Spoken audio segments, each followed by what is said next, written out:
दोस्तों, एक दिन मेरे दोस्त ने मुझे फ़ोन करके कहा कि दवाएं लेने के बाद भी उनकी मम्मी का बीपी बहुत ज़्यादा हाई है और नीचे नहीं आ रहा है।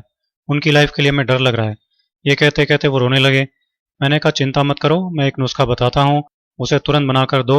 और एक एक्यूप्रेशर भी बता देता हूँ जो कितना भी बीपी हाई हो जाए तुरंत काम करेगा और 5-7 मिनट में ही बीपी नॉर्मल आ जाएगा। मैंने कहा कि एक कटोरी पुदीने की पत्तियां मिक्सी में डालो, साथ में 2-3 चुटकी काली मिर्ची का पाउडर और थोड़ा सा पानी डाल लो और इसको पीस लो। पुदीने की चटनी बन जाएगी। पुदीने की चटनी की 2-3 चम्मच तुरंत इनको खिलाओ। उन्होंने कहा कि हम अभी बनाकर इसे खिलाते हैं। फटाफट 2 मिनट में ही उन्होंने चटनी तैयार कर ली और तुरंत उनको खिला दी। 5-7 मिनट में ही उनका आराम आने लग गया। तब वो मुझसे कहने लगे कि पुदीने की चटनी कभी कभी हम खाते हैं, पर ये इतनी ज़बरदस्त दवा है, हमको मालूम नहीं था। मैंने कहा कि ये घरेलू नुस्खे बहुत तेज़ी से काम करते हैं और बनाने और यूज़ करने में भी बहुत आसान होते हैं, लेकिन बस हमको इनके बारे में मालूम नहीं होता। नेचुरोपैथी और आयुर्वेद में इसको बहुत ऊंचा स्थान दिया गया है। अब आप ऐसा करना कि अभी तो हर 2 घंटे से एक एक चम्मच ये पुदीने की चटनी को खिलाना और फिर कल से दोनों टाइम खाना खाने के साथ इसे खिलाना। इससे बीपी नॉर्मल रहेगा, बढ़ेगा नहीं।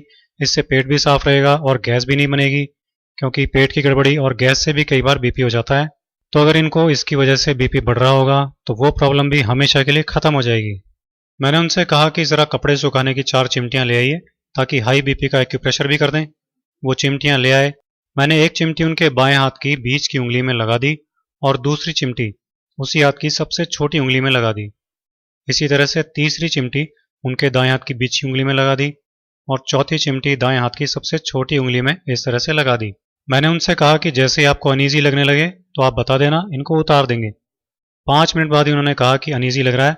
तब मैंने उन चिमटियों को उतार दिया और फिर बीपी नापा तो बीपी नॉर्मल था।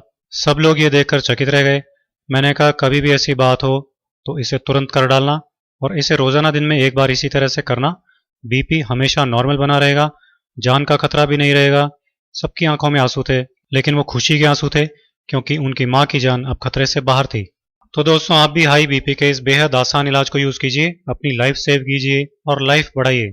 दोस्तों, हमारे इस चैनल को सब्सक्राइब कीजिए और फिर इस बेल आइकन को क्लिक कीजिए, जिससे हमारा नया वीडियो आप तक सबसे पहले पहुंच सके।